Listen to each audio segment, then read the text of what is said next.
남자는 새벽까지 그야말로 떡이 되도록 술을 마십니다. 그렇게 만취 상태로 집에 들어온 시간은 새벽 4시 20분. 안방문을 열었는데 어라? 정신 차려봐. 여보! 아무리 흔들어 봐도 반응이 없어요. 남자는 떨리는 손으로 전화를 겁니다. 띠띠띠띠띠. 불륜 상태였어요. 그 남자의 내연녀. 사망 원인은 독극물 중독. 자, 사망한 아내의 몸에선 치사량의 10배가 넘는 청산가리가 검출됩니다.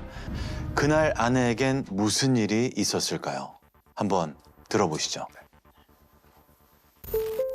이 내연녀의 행적을 얘기하면 이 내연녀는 그날 사건 당일날 23시 48분에 이 집을 들어가요.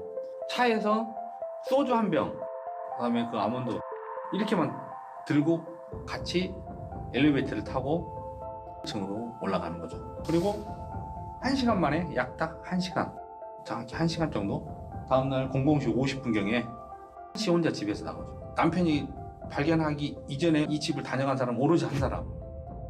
그래서 이제 이 사람을 지목을 하게 되는 거예요.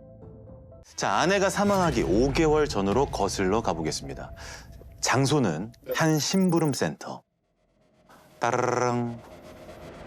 여보세요? 저 남편이 바람을 피는 것 같은데 증거 좀 잡아주실 수 있을까요? 아유, 그럼요. 그게 저희 전문 분야입니다. 땡땡1 땡땡씨 미래호텔 앞에서 기다리면 제가 보내드린 사진 속 남자 여자가 나타날 거예요. 두 사람의 미래 장면을 찍어서 불러드리는 주소로 좀 보내주세요. 그리고 의뢰인이 얘기한 그날, 그 장소에 정말 그녀가 보여준 사진 속 남녀가 나타납니다. 찰칵, 찰칵, 찰칵. 심부름센터의 직원들은 열심히 사진을 찍어요. 남자가 바람피는 현장을 제대로 포착해서 전달받은 주소로 보냅니다. 그런데 우편물이 도착한 사진 속 그 남자의 집에선 뜻밖의 상황이 벌어집니다. 이게 뭐야? 내 남편이 다른 여자랑 모텔에 갔다고? 말도 안 돼. 불륜남의 아내는 이런 사진을 받게 될 거라곤 상상도 못했던 겁니다. 심부름센터에 전화한 사람은 불륜녀였네. 맞습니다. 남편의 불륜 현장을 잡아달라고 연락한 의뢰인은 바로 남자의 내연녀. 남편은 그 여자와 깔끔하게 정리하겠다는 약속을 하고 그 자리에서 내연녀에게 문자로 결별을 통보합니다. 그러자 쉴 새 없이 휴대전화가 울리기 시작하는데요. 뭐 누가 보냈는지야 안 봐도 뻔한 거고 뭐라고 보냈나? 남자가 떨리는 마음으로 휴대전화를 열었는데 어라? 남자의 휴대전화 메시지함이 텅 비어 있어요. 아무것도 오지 않은 거죠. 그 시끄러운 메시지 수신음은 알고 보니 남자가 아니라 아내의 휴대전화에서 울린 거였어요. 무슨 심보야? 자신과 만나던 그 남자 대신 그 남자의 아내에게 문자 폭탄을 보냈던 건데요. 주로 헐벗은 투샷. 두 사람이 같이 해외여행 가서 찍은 사진이나 은밀한 시간을 보내며 찍은 사진들이었습니다. 네. 그리고 얼마 뒤 모두가 잠든 깊은 새벽 아내의 휴대폰이 울립니다. 여보세요? 그 여자였어요. 남편의 내연녀. 새벽 2시에 전화를 걸어 다짜고짜 한다는 말이 나 이만 살기로 했어. 왠지 알죠? 내가 죽는 건 다 당신 때문이야. 이러고 전화를 끊었어요. 놀란 아내가 곧바로 경찰에 신고를 했고 결국 그 내연녀를 찾아냈는데 경찰이 도착했을 때 그녀의 차 안엔 실제로 번개탄이 피워져 있었다고 합니다. 그러면 아내가 살렸네요, 어찌됐건. 자, 이런 상황에서 내연녀의 엄마는 남자의 회사로 찾아갑니다. 아, 너무 피곤하다, 이들. 아, 그러더니 남자한테 너 때문에 내 딸 죽을 뻔했어. 당장 내 딸 책임져. 아니면 보상금이라도 내놓든지. 이러다 정말 회사에 소문나는 건 순식간이겠는데 남편은 아내를 붙들고 사정사정을 합니다. 한 번만 도와줘 여보. 합의금 주고 그 여자 깨끗이 정리하자. 어? 아내분은 며칠 뒤 부부가 살던 집을 담보로 대출을 받습니다. 그렇게 해서 마련한 3억 5천만 원을 남편에게 줘요. 합의금이야. 그 여자 갖다 줘. 자, 결국 내연녀 모녀는 그 돈을 받고 남자를 다시는 만나지 않겠다는 각서를 씁니다. 자, 과연 그 약속 지켜졌을까요? 아니요. 안 지켜지겠죠. 그렇습니다. 둘은 계속 만나고 있었어요. 근데 그 남자가 이제는 더 이상하다.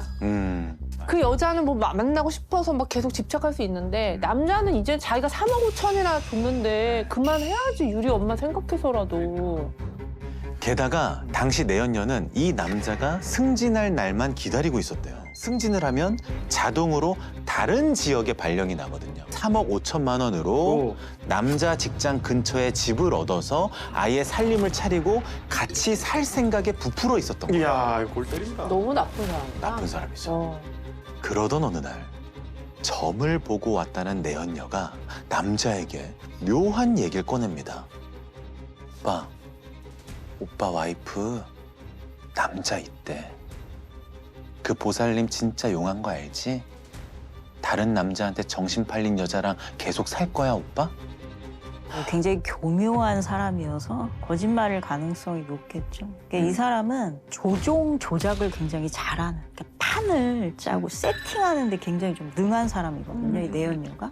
그래서 이런 식의 이제 얘기를 하는 것도 분명히 본인이 달성하고자 하는 목적이 있는 거죠. 근데 이제 이 여자의 목적은 아내를 나쁜 사람으로 만드는 거. 그래야 이 숭고한 사랑을 가진 내가 오히려 피해자가 되는 거죠. 사실 이 내연녀는 그 전에도 정말 소름 끼치는 판을 짰던 적이 있어요. 아까 그 심부름 센터 기억나시죠? 네네네. 거기에 또 한 번 전화를 해서 이렇게 얘기합니다. 저 어떤 여자한테 접근해서 약을 먹이고 성관계하는 사진 좀 찍어줄 수 있나요? 근데 이 심부름 센터에서도 그건 못한다. 딱 잘라 거절을 해서 다행히도 이 계획은 무산됐다고 해요. 네. 자, 내연녀가 남자에게 보낸 문자 메시지를 한번 볼게요. 정말 내 인생이 가엾다. 다른 남자 있는 유리 엄마랑 그렇게라도 살고 싶니? 당신만 바라보는 내가 미친 거지. 유리 엄마 남자 만나는 거 돈 안 들이고 쉽게 알 수 있어. 유리 엄마한테 정말 남자가 있다면 그래도 자긴 유리 엄마랑 이 생활 계속 할 거예요? 아니, 애 엄마한테 남자가 있다는데 알아볼 생각은 없고 나를 이대로 불륜녀로 그냥 살게 한다는 게 이해가 안 되네요. 제일 나쁜 게 유리 엄마예요. 자, 근데 꼬리가 길면 또 밟힌다고 아내가 또다시 이들의 사이를 알게 됩니다. 결국 아내는 내연녀에게 직접 문자를 보냅니다. 그 사람 이혼 못합니다. 절대 이혼할 사람이 아니에요. 내 말이 정답이에요. 이제 연락하지 마세요. 그런데 이 문자가 내연녀에겐 큰 충격이었던 것 같아요. 이후 내연녀는 남자에게 미친 듯이 문자를 보냅니다. 손발이 부들부들 떨리고 심장이 떨리고 유리 엄마 말처럼 불륜인 거 들킨 사람처럼 간이 떨려. 남이 보면 손가락질 받을 불륜녀라. 아무 말도 못하고 그저 눈물만 나는 내가 너무 싫어. 나 남은 내 인생 당신과 행복하게 살고 싶어. 이제 진짜 헤어져야 할 것 같아. 애 엄마가 못 먹는 술까지 먹고 죽고 싶다더라고. 그 후 내연녀와 그 남자가 주고받은 메시지를 제가 보여드릴게요. 네네. 저기요, 유리 엄마 진짜로 죽고 싶대요? 그렇게 말했어요? 화가 나서 그렇게 말한 거지. 진짜 죽긴. 헤어지래요? 술 먹고 죽고 싶다면서? 아니야. 그럼 왜? 죽고 싶다고 한 이유가 뭔데요? 근데 계속 물어보잖아요. 왜 죽고 싶대? 계속 강조해서 물어보더라고. 어. 죽고 싶대? 죽고 싶다고 했어? 계속. 좀 뭔가 되게 반가워하는 것 같아. 그러니까. 왜 죽고 싶다고 그랬어? 어떻게 말했어? 뭐 계속. 그러니까 지금 죽고 싶다는 말이 여러 번 반복되잖아요. 네. 그러니까 사실 본인이 듣고 싶은 말을 들었을 때 어떤 반응처럼 좀 자세히 말해봐라 지금 이 얘기잖아요. 아, 그러면 본인이 정말 죽고 싶다라는 얘기를 한 거야 라고 타당성, 당위성을 얻은 거죠. 야, 불쏘시개가 됐네. 정말 사실 소름 끼치는 메시지. 아우, 공포스럽다, 진짜. 진짜. 너무 무섭다. 그리고 바로 다음 날 내연녀는 아내를 만나기 전에 그 남자에게 전화를 합니다.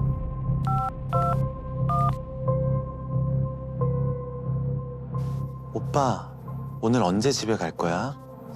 아, 그럼 늦겠네. 오빠 딸내미는 보통 몇 시에 자? 아, 그래? 알겠어. 어? 아니야, 그냥. 남자가 승진 발표 때문에 이날 자정 너머까지 회사에 있을 거란 걸 파악한 여자는 마트에 들러 소주를 삽니다. 그리고 남자의 아내를 찾아간 거죠. 이 여자 정상이 아니라는 거 어느 정도 알 거 아니에요. 근데 애가 언제 자는지 물어보면 벌써 이상한 낌새를 느껴야 되는 거 아닌가? 애 얘기를 꺼내면. 애가 몇 시에 자는지 왜 물어봐? 약간 벌써 거기서 좀 이상한 거잖아요. 그렇죠. 그러니까 아까 시간을 확인한 게 너무 무서운 너무 포인트잖아요. 무서워. 집에 들어가는 시간도 그렇지만 아이가 자는 시간을 왜 확인할까? 근데 사실 아이가 자는 시간에 누군가 이제 부모가 집에 있어야 되잖아요. 그러니까 사실은 우리 엄마가 애만 두고 이제 집 밖에 나올 수는 없으니까 그렇죠. 집에 언제 있는지 그 시간을 이제 파악하려고 질문을 한 거죠.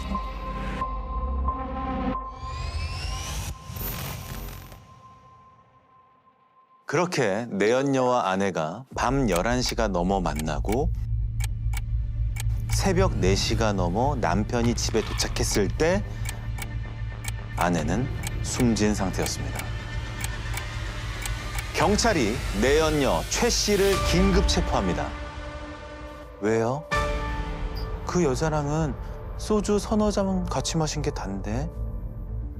저도 오빠 전화 받고 얼마나 놀랐다고요.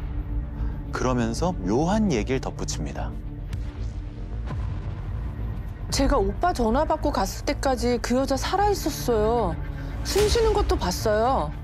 근데 그 여자 옆에 흰 가루가 담긴 봉투가 하나 있었거든요. 저게 뭐냐고 물었더니 오빠가 자기가 사둔 청산가리인데 애 엄마가 아무래도 그걸 먹은 것 같다고 그러면서 저더러 치워달라고 해서 아무 생각 없이 들고 나왔어요. 이것도 임기응변인 거죠, 지금? 그렇겠죠. 죄를 이제 남편한테 뒤집어 씌우면서. 그러니까 사실 이제 내연녀 진술이 객관적으로 거짓말인 게 청산가리 티사량의 10배가 이제 검출이 된 거잖아요. 예. 근데 그러면 살아있을 바로 몇 분 내에 사망이야. 그리고 자기가 갔을 때 뭐 살아있었다 이런 건 이제 다 거짓말. 아예 성립이 안 되는 얘기군요. 네. 더구나 이제 부검 감정서에 보면은 그 돌아가신 분 몸에서 알코올이 전혀 검출이 안 됐어. 그러면 바로 한 모금 먹자마자 거의 이제 직사했다고 봐야 되는 거죠. 야, 그럼 뭐 1시간 동안 술 서너 잔 마셨다. 이것도 거짓말인 거네요. 모든 게. 거짓말이 이제 계속 반복되는데 뭐 1시간 동안 뭐 술을 서너 잔 마셨다? 그 위에 남아있는 음식물로 사망 시간 추정하잖아요. 네네네. 근데 지금 이 경우에는 아내가 마지막으로 식사를 하고 한 5시간 정도 지나서 사망한 걸로 추정이 되거든요. 예. 사망 시간이 11시에서 12시 사이로 추정이 되는 거예요. 예. 딱 들어맞네.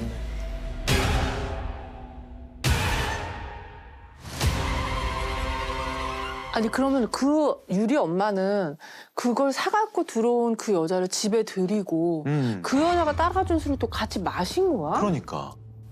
나 이제 당신 남편 안 만날 테니까 허심탄회하게 술 한잔 그랬을 하면서 것 네, 같아. 소주 한잔 합시다. 마지막. 그랬을 것 같아. 네. 그리고 내연녀 최 씨의 휴대전화에선 이런 게 발견됩니다. 남편이 바람을 피워서 협박을 하려는데요. 먹으면 죽는 약품을 팔아주실 수 있나요? 그런 건 판매할 수가 없습니다. 제발 부탁드리겠습니다. 원하시는 가격에 사겠습니다. 제발 조금만 파세요. 죄송해요. 제발 조금만요. 얼마든지 원하시는 금액 드릴게요. 네? 약품은 어떤 조건을 제시해도 판매가 불가능합니다. 살인자야. 음, 와. 너무 잔인하지 않아요? 집요하고. 상황을 또 그럴듯하게 꾸며내잖아. 남편이 바람을 피워서 협박을 하려고 한다. 그리고 이제 중간에 막 청산가리를 구하려는 시도를 한 정황이 엄청 많이 나오거든요. 투 넘버로 사용하는 소비자들이 많이 있었어요. 가면 뭐 화공약품 취급업자, 그다음에 자택에 있는 컴퓨터 이런 데서 청산가리 구입하는 방법, 청산가리로 죽이기. 결국 내연녀 최 씨는 자신의 내연남의 아내를 독살한 혐의로 무기징역을 선고받았습니다.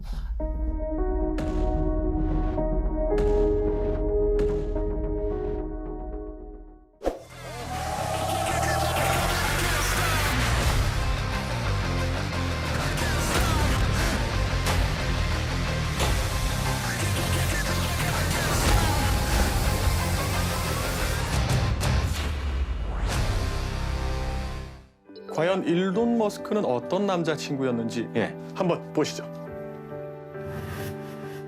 윌슨, 우리 아이스크림 먹으러 가자. 미안. 난 시험이 코앞이라 공부를 좀 더 해야겠어. 다른 친구랑 가. 아, 오늘 공부 끝. 세상에 벌써 6시간이 지났네. 헉! 엄마! 일론! 너 왜 거기 있어? 윌슨, 공부 다 했어? 나 아이스크림 사서 기다리고 있었잖아. 계속 기다렸다고? 너 손에 아이스크림 다 흐르고 있잖아. 이런 상황이에요. 어때요? 너무 무서워. 아, 여긴 오히려 무섭다. 너무 싫어. 6시간을 기다렸다고 하니까. 그것도 아이스크림을 들고. 오. 그 아이스크림 들고 6시간 기다렸다고 했잖아요. 아, 그건 근데 그거는 집착의 사인이거든요. 아, 이렇게 나한테 집착하고 나를 자기 뜻대로 하려고 하나? 여러 가지 생각이 들 것 같아요. 단순히 좋기만 하진 않을 거예요. 그러네. 맥락을 봤을 때. 어느 정도 집착이 있었을 거예요. 약간 무서웠을 수도 있겠다. 자, 그런 이유에서인지 막상 윌슨과의 결혼 생활이 행복하지 못했습니다. 아하. 자, 결혼 후에 일론 머스크의 관심은 오로지 일에만 집중을 했고, 그러는 동안에 윌슨과의 사이에서 얻은 첫 아이가 굉장히 어린 나이에 세상을 떠납니다. 아, 진짜?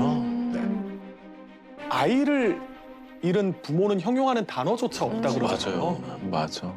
자, 그럼에도 불구하고 일론 머스크는 아이가 떠난 직후에도 마치 아무 일 없었다는 듯이 오로지 일에만 몰두했다고 합니다.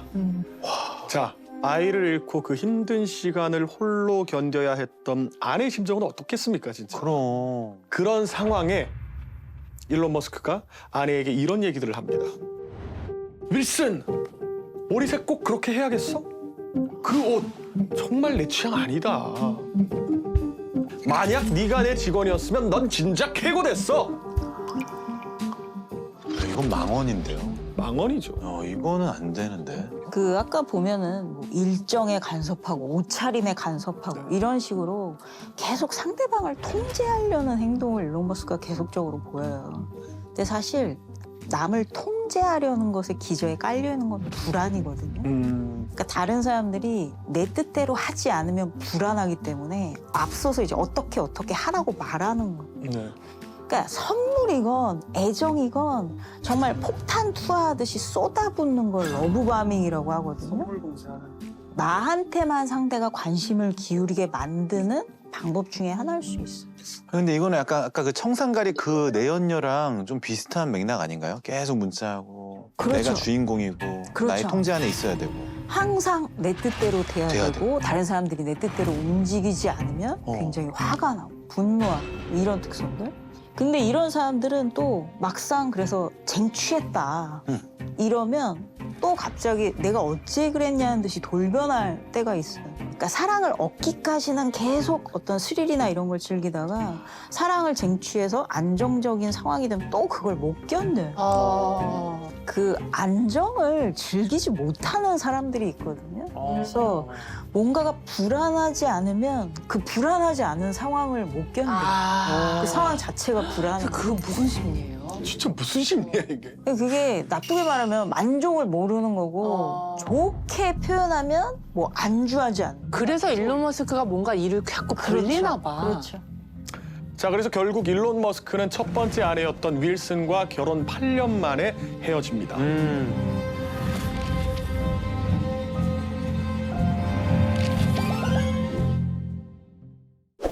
자, 2018년 10월 21일 정오 무렵 앰뷸런스. 축 늘어진 모습의 한 여성이 119에 실려 들어옵니다. 여기 DI 환자입니다. 자, 여기서 DI는 급성 약물 중독을 뜻하는 의학 용어. 자, 이 여성은 어쩌다 이런 상태로 응급실에 실려왔을까요? 약물을 많이 해서. 아, 약물 중독. 아니면 농약 같은 거 페트병에다 이렇게 보관해놓고 잘못 드셔가지고 뭐 문제 생기는 경우 맞아요. 있곤 했었는데. 그런 사례들이 있었죠. 네. 자, 응급실에 실려온 여성은 31살의 김 씨. 되게 젊네. 스스로 목숨을 끊으려다가 무슨 일이야 갑자기? 가까스로 구조됐대요. 환자분, 제 말 들리세요? 눈 좀 떠봐요. 다행히 목숨이 위태로운 상태는 아니었어요. 그런데 몇 시간 뒤 응급실은 굉장히 큰 소란에 휩싸입니다. 대체 왜 날 살렸어? 죽게 내버려뒀어야지. 나 혼자 어떻게 살라고. 그 사람 없으면 나 못 살아. 정신을 차린 김 씨가 급기야 다시 죽겠다며 난동을 피운 건데요. 환자분, 이러시면 안 됩니다. 환자분! 결국 정신과 폐쇄병동에 응급 입원하게 됩니다. 자, 이 여성에겐 무슨 일이 있었던 걸까요? 이별에서 오는. 아, 이별하고 나서 스스로 응. 결혼을 약속한 남자친구와 함께 동반 자살을 기도했는데 혼자만 살아남은 거였대요. 지금부터 이 살아남은 여성 김 씨의 진술을 토대로 두 사람의 심리를 들여다보도록 할게요. 사건이 일어나기 1년 전인 2017년 봄, 김 씨는 1살 연하의 남자친구와 연애를 시작했어요. 자, 봐도 자꾸 보고 싶은 마음 다들 아시죠?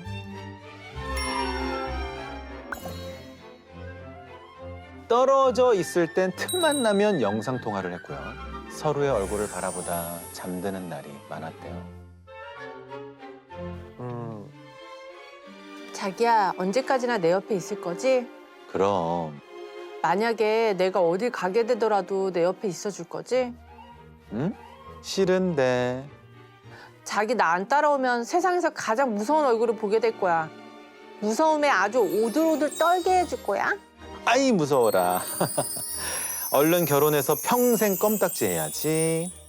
못 들어주겠다. 그야말로 콩깍지 제대로 씌워졌을 때잖아요. 자, 시간이 지날수록 서로에게 점점 더 깊이 빠진 두 사람은 아주 중대한 결심을 하게 됩니다. 너무 떨려. 자기 부모님이 나 마음에 안 들어 하시면 어떡하지? 걱정하지 마. 우리 부모님 분명 자기 마음에 들어 하실 거야. 아, 첫 소개자리구나. 떨리는 마음을 부여잡고 부모님께 결혼 허락을 받으러 갔는데요. 다행히 너무 마음에 들어 하셨대요. 어머니, 아버지, 이 사람이 대학병원 간호사라 특별히 준비했대요. 어머니, 이거 피로도 싹 풀리고 면역력에도 좋은 거예요. 자, 영양제를 챙겨와서 남자친구 부모님께 주사를 놔드린 거예요. 자, 김 씨는 1살 연하인 남자친구를 친누나처럼 살뜰히 챙겼어요. 자, 건강만 챙겼냐? 이 남자가 디지털 기기에 좀 약했거든요. 네네. 그래서 이 컴퓨터나 스마트폰으로 해야 하는 자질구레한 일들도 다 챙겨줬대요. 자, 이런 여자친구 어떻습니까? 완벽한 여자친구죠. 저의 부족한 점을 다 채워주니까. 그렇죠. 최고죠. 그러던 어느 날 남자친구가 근심 어린 표정으로 이런 얘기를 꺼냈다고 합니다. 자기야, 어떻게 하면 죽을 수 있을까?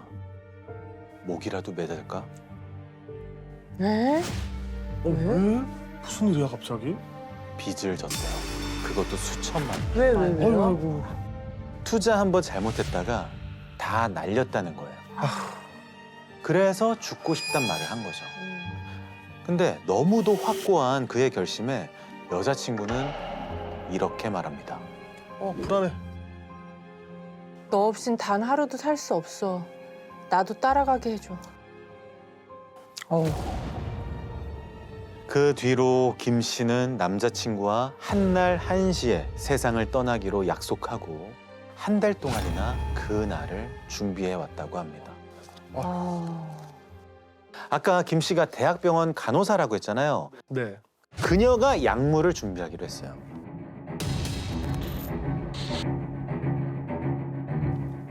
그리고 10월 20일 토요일 밤 모텔에 들어간 두 사람은 김 씨가 준비해온 링거를 설치하고 나란히 누워 약물을 투여합니다.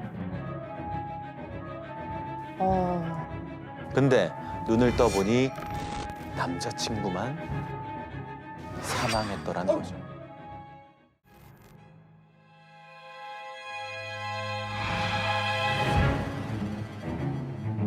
자, 과연 그 예상이 맞을지.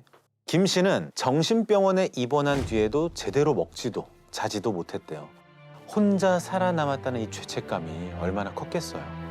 자, 몇 주 동안 치료를 받고서야 겨우 퇴원을 하는데 병원을 나서던 김 씨 앞을 웬 남자들이 턱 막아섭니다. 김땡땡 씨, 당신을 체포합니다. 변호사 선임할 수 있고 불리한 진술엔 대답 안 해도 됩니다. 자, 갑자기 김 씨가 체포된 이유 뭘까요? 뭐 일단 의약품관리법 위반이나 그런 것도 있고. 네네. 자살 방조죄. 아, 자살하는 걸 보고 있었으니까. 살인만 아니었으면 좋겠다. 그 이유는 형사님께 직접 들어보시죠. 네. 아이고. 안녕하세요. 보주에 우려가 있으니까 체포 영장을 이제 저희가 발부를 받아두고 있다가 그 병실 근처 또는 그 병실 앞에서 계속 24시간을 교대하면서 퇴원하는 피의자를 이제 체포를 한 거죠. 저희가 수사 초기부터 적용했던 거는 살인 혐의입니다. 예, 살인. 대학병원 간호사라 그랬잖아요. 예. 그러면 본인이 그 치사량에 달하지 않는 수준을 본인은 투여하고 아하. 상대는 치사량을 초과하는. 야, 굉장히 합리적인 접근입니다. 자, 지금부터는 이 사건을 수사한 형사의 시선으로 사건을 돌아볼게요. 네. 네. 자, 형사들이 이 사건을 동반 자살이 아닌 살인 사건으로 의심하게 된 첫 번째 이유 뭘까요? 사망한 남자친구의 가족들을 만나고 나서였다고 합니다. 실제로 그렇게 수천만 원 빚이 있었던 걸로 확인이 되었던 것 같고요. 그런데 이제 그게 개인 회생 결정을 피해자가 받고 일정한 금액 한 80만 원 정도로 기억을 하는데 그렇게 지속적으로 갚아 나가고 있었던 걸로 저희가 확인했었던 걸로 기억합니다. 예. 채무 상환의 의지가 있었네요. 맞아요. 이미 3년 전부터 개인 회생 절차를 밟아왔고 절반 정도 상환한 상태였대요. 네.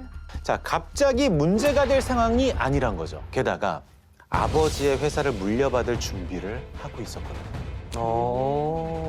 회사 운영에 필요한 자격증을 딴 게 사망하기 겨우 사흘 전이었다고 합니다. 이상하다. 3일 예. 전. 그렇죠. 아니 근데 그렇게 사랑하는 사이인데 예. 분명히 뭔가 동기가 있을 거 아니에요. 살인을 하기 위해서라면. 네네네. 근데 지금은 도저히 그 동기를 못 찾겠는데. 형사들도 그렇게 생각했대요.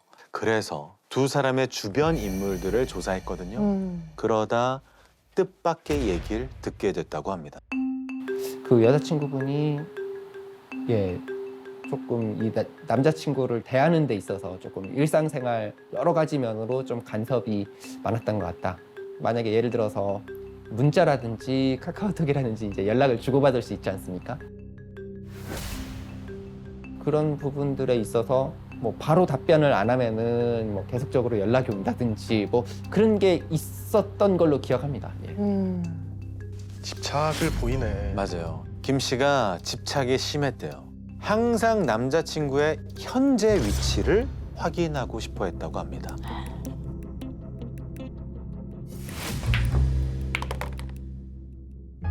자기야, 나 당구 치러 왔어. 밥값 내기야. 친구는 잘 짜? 자기가 이겼으면 좋겠다. 파이팅! 이렇게 웃으며 전화를 끊었어요. 아, 그러더니 인터넷을 켜고 뭔가를 검색합니다. 이 여자는 뭘 검색했을까요? 당구장 설마 위치. 집 주변의 당구장 위치? 당구 치는데 걸리는 시간. 아, 그리고 얼마 뒤 남자친구한테서 문자가 왔어요. 나 집에 도착했어. 아, 피곤하다. 새벽에 출근하려면 빨리 자야겠다. 영상통화하면 안 돼? 자기 얼굴 보고 싶은데. 아, 나 지금 너무 피곤한데. 자기 나 안 보고 싶구나? 당구 칠 힘은 있고. 아니야, 알았어. 이 여자친구 같은 경우는 예. 티내지 않는 집착 성향을 갖고 있는 걸로 보이는데 상대가 어디 있고 정말 상대가 얘기한 거기 있는지 물어보진 않으면서 이걸 알아내는 방법으로 영상 통화를 활용한 걸로 보여요. 처음에 두 사람 관계 설명할 때도 잠깐 나왔었는데 떨어져 있을 땐 틈만 나면 영상 통화를 했고요. 네네. 아마 연애 초기부터 이렇게 김 씨의 집착이 시작되지 않았을까. 아, 맞아요. 연애 초부터 김 씨는 포털에 이런 내용들을 검색해 왔다고 합니다. 전 여친 보고 싶을 때, 아, 남자 권태기 증상, 피곤해하는 남친, 남친 애정도 테스트. 그러니까 전 여친 보고 싶을 때 어떤 증상이 보이는지를 확인하려고 다 그런 느낌들이죠. 피곤해하는 남자친구도 이제 나에 대한 애정이 식었을 때 초창기 때는 막 불타오르고 해야 되는데 그 검색 기록을 보면 의심이 정말 많은 걸로 보여요. 그러니까요. 그러니까 잠들었다는 말을 안 믿고 그러니까. 다른 의미가 있는지 이걸 계속 또 검색해서 찾아보려는 거잖아요.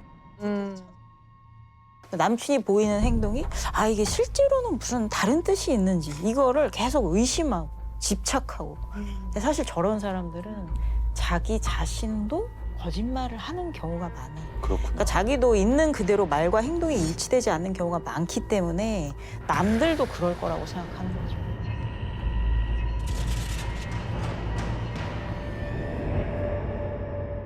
아니 근데 어쩌다가 살인까지 저지르게 된 거예요? 이 경찰이 김 씨의 휴대전화와 컴퓨터를 압수해서 디지털 포렌식을 했대요. 근데 여기에서 뭐가 나왔는지 아십니까? 아무것도 안 나왔어요. 근데 잘 생각해봐요. 아무것도 안 나온 게 이상하지 않습니까? 그렇죠. 자, 김 씨는 사건 한 달 전부터 남자친구랑 죽음을 계획했다고 진술했잖아요. 네. 근데 두 사람이 주고받은 메시지엔 그런 내용이 전혀 없었어요. 아, 죽음을 암시하는 내용도 없고.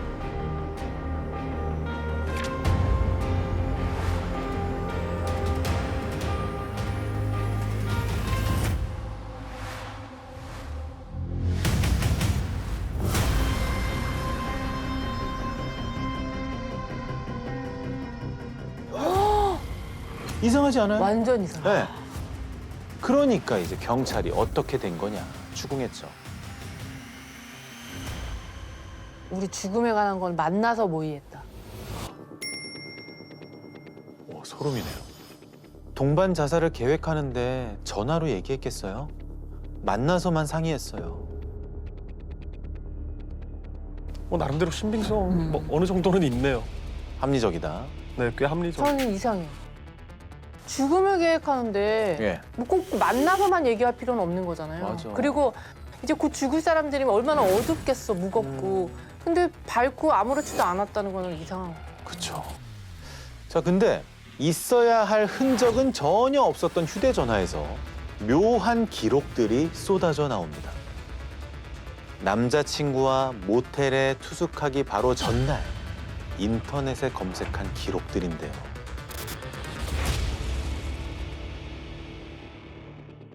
남친이 13만 원 계좌 이체.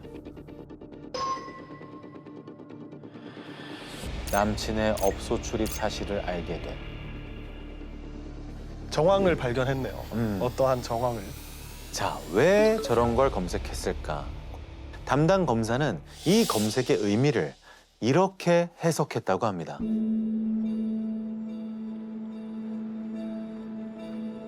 이 사건 범행이 있기 한 열흘 전쯤인 2018년 10월 9일경 계좌에서 다른 모르는 사람의 계좌로 계좌 이체가 된 것을 보고 피해자를 의심하기 시작한 것으로 보이고요. 아, 그리고 범행이 있기 이틀 전 2018년 10월 18일 밤경에 피해자의 계좌에서 어떤 여자 계좌로 계좌 이체가 된 거래 내역을 보고는 자신의 의심이 맞다고 확신하고 본건 범행을 저지른 것으로 보입니다.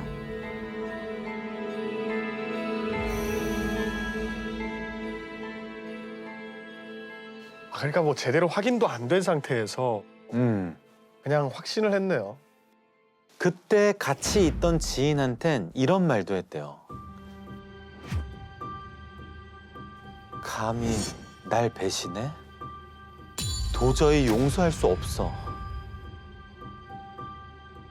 근데 아예 기정사실화 해버렸네. 그러니까요. 물어보지도 않고. 네. 남자친구한테 물어보면 될 일인데. 그러니까 안 물어봤대요.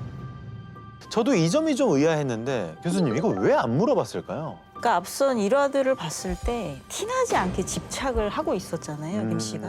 근데 여기서 만약에 남자친구한테 직접 물어보면 아 내가 그동안 집착하고 있다는 거를 알게 되잖아요, 남자친구가. 그래서 혼자 속으로 의심을 더 키워가면서 집착이 더 심해지는 악순환이 되는 거죠. 근데 저는 여기서 주목해야 될 게 13만 원 계좌 이체가 된 사실을 김 씨가 실시간으로 확인했다고 그러니까요. 나왔잖아요. 나도 보면서 13만 원 계좌 이체된 거를 어떻게 한 건지가 굉장히 궁금하더라고요.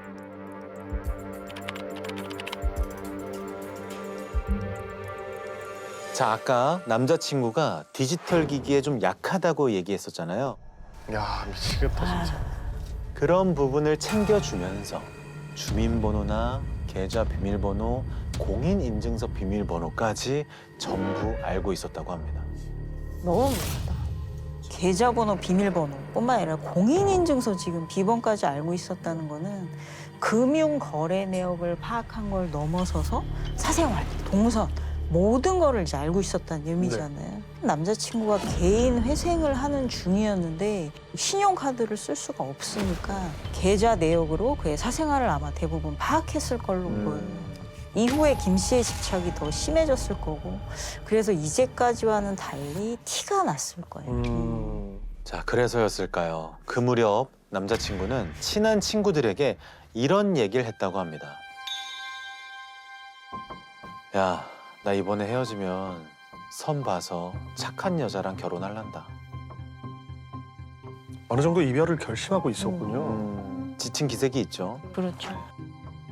사실 김 씨가 하는 행동이 데이트 폭력의 일종이에요. 저걸 이제 행동 통제라고 해서 남의 일정, 옷차림, 그리고 만나는 친구들 모든 사생활 하나하나까지 간섭하면서 본인이 영향력을 발휘하려고 하는 거. 근데 이 행동 통제가 신체적, 정서적, 성적 데이트 폭력의 전조 증상이 되기도 하거든요. 네네.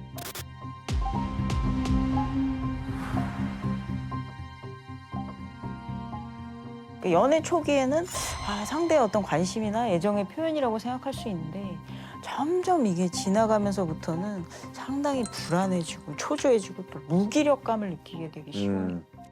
자, 사건 당일 남자친구를 만나기 직전까지 김 씨가 집중적으로 검색한 게 있어요. 죽음, 유서, 뇌사, 그리고 부검으로 주사 쇼크를 알 수 있나요? 아유, 이거는 뭐 빼박이다. 그리고 미리 준비해온 약물을 링거로 연결해 남자친구와 자신의 팔 정맥에 꽂았어요. 이 약이 뭐였냐? 프로포폴, 리도카인, 디클로페낙. 자, 다들 프로포폴은 뭔지 아시죠? 네, 그럼. 리도카인은 부분 마취할 때 쓰이는 국소 마취제고요. 디클로페낙은 뭘까요? 수면제인가? 힌트를 하나 드리자면 우리가 평소 흔히 쓰는 진통제예요. 여기서 이거 안 써본 사람 없을걸요? 타이른. 저는 어제도 썼습니다. 확률적으로 진경 누나가 제일 많이 찾으실 것 같은데 누나가 한창 이제 무릎이 아파지실 나이잖아요. 관절염에 욱신욱신거릴 때 붙이는 진통제. 케토 바로 파스죠. 아, 파스. 네. 파스에 들어있는 성분이 바로 디클로페낙, 소염 진통제예요.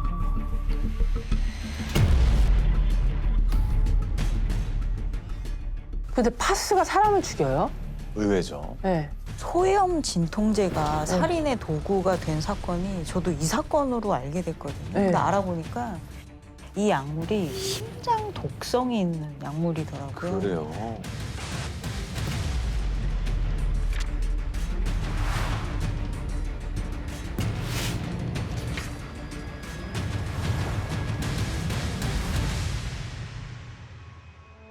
그 치료 농도의 최소치보다 400배 이상 주입을 한 거예요. 그게 이제 심정지를 유발했죠. 경찰에 체포된 후에 김 씨는 줄곧 억울하다고 호소했어요. 제가 남자친구를 죽일 거였으면 똑같은 약물을 제 몸에도 주사했겠어요? 실제로 김 씨의 몸에선 사망한 남자친구와 같은 약 성분들이 발견됐어요. 근데 어떻게 똑같은 형분인데 한 사람은 죽고 한 사람은 살지? 그 양의 차이 아닐까요? 투여양. 맞습니다. 찬원 씨의 말씀처럼 농도가 달랐죠. 그럼. 김 씨 몸에서 검출된 양은 치료약 정도의 농도였거든요. 김 씨는 프로포폴 부작용 때문에 잠든 사이 경련이 일어나서 주사 바늘이 빠진 것 같다고 했어요.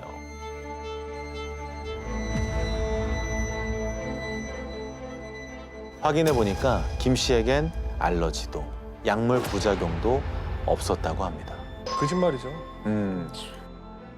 자, 이후 남자친구가 사망한 사실을 확인한 김 씨는 직접 119에 신고를 합니다. 무려 7번이나. 약 때문에 목소리가 나오지 않는다면서 문자 메시지로 신고했는데 오타도 없고 모텔 이름이랑 방 호수까지 정확히 적어 보냈대요. 그리고는 구급대원이 도착했을 땐 침대에 쓰러져 있었다는 거죠. 연기한 거죠, 연기한 거.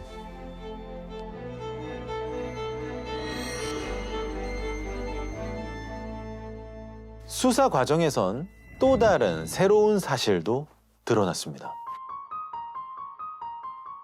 대학 병원의 간호사는 아니었던 걸로 확인했었어요. 아, 간호사가 아니고 간호조무사로 저희가 확인을 했었었고요.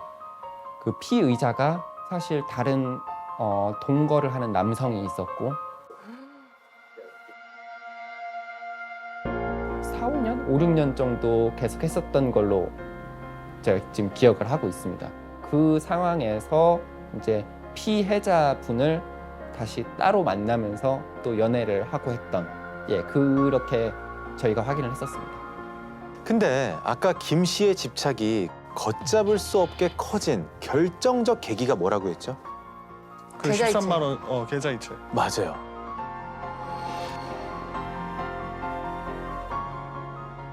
저희가 계좌 송금받은 분도 확인을 했습니다. 그리고 피해자의 지인들을 상대로도 확인을 해서 이것은 오해였다고 결론이 났습니다. 피해자가 그 계좌이체를 한 것은 지인들과 더치페이를 하기 위해서 송금한 것으로 밝혀졌습니다. 자, 김 씨는 마지막까지 자신의 죄를 인정하거나 뉘우치지 않았다고 합니다. 법정에 서서 이렇게 최후 진술을 했대요. 살인이라는 누명이 씌워져 죽고 싶은 마음입니다. 먼저 떠난 남자친구에게 빨리 가고 싶습니다. 하지만 다시 살아갈 기회를 주신다면 모든 시간을 소중하게 여기며 살겠습니다. 자, 2020년 3심 끝에 김 씨는 살인 혐의가 인정돼 징역 30년을 선고받았어요.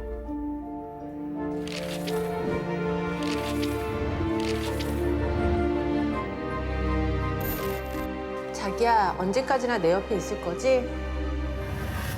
얼른 결혼해서 평생 껌딱지 해야지. 피해자가 했던 말 중에 피고인에게 너 닮은 딸을 낳고 싶다는 말도 했었습니다.